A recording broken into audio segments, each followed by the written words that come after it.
بسم اللہ الرحمن الرحیم۔ السلام علیکم ورحمۃ اللہ وبرکاتہ۔ ناظرین، آزمودہ وظیفہ میں آپ کو خوش آمدید کہتے ہیں۔ آج ہم آپ کو بتائیں گے، بہت سے بھائیوں نے یہ پوچھا ہے کہ وہ شادی کرنا چاہتے تھے لیکن اس قابل نہیں ہیں کہ وہ حقوق زوجیت ادا کر سکیں، اور ایک بھائی نے یہاں تک کہہ دیا کہ میری جو قوت مردانگی تھی اس کو باندھ دیا گیا ہے۔ تو کوئی ایسا عمل بتائیں، ایسا وظیفہ بتائیں کہ جس کی وجہ سے میری قوت مردانگی بحال ہو جائے اور میں شادی کے قابل ہو سکوں۔ اسی طرح اگر آپ کا جاننے والا کوئی شخص ہے یا کوئی آپ کو کوئی مسئلہ ہے، کیونکہ ہم نے بہت سے لوگوں کو دیکھا ہے اور ہمارا اس کے اوپر یہ تجربہ ہے کہ مثلا ایک لڑکی ہے، اس کو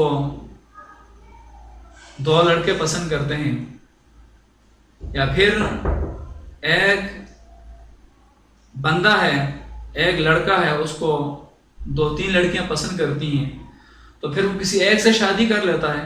یعنی یہ کیس پچھلے دنوں آیا کہ ایک لڑکا تھا، اس کو دو لڑکیاں پسند کر رہی تھی، اور پھر اس لڑکے نے ایک لڑکی کے ساتھ نکاح کر لیا۔ جو دوسری لڑکی تھی وہ اس کے محبت میں جو ہے وہ دیوانی ہو گئی تھی، اور وہ یہ کہہ رہی تھی جو کچھ بھی ہو سکے آپ سے کر لیں، لیکن یہ لڑکا اس لڑکی کے قابل نہ رہے، اس کی قوت جو نہ باندھ دی جائے۔ یعنی اس طرح کے بہت سے واقعات ہم نے دیکھے ہیں، آپ نے بھی سنے ہیں کہ اس کے اوپر بھی آپ تجربہ کر لیں اس کے اوپر۔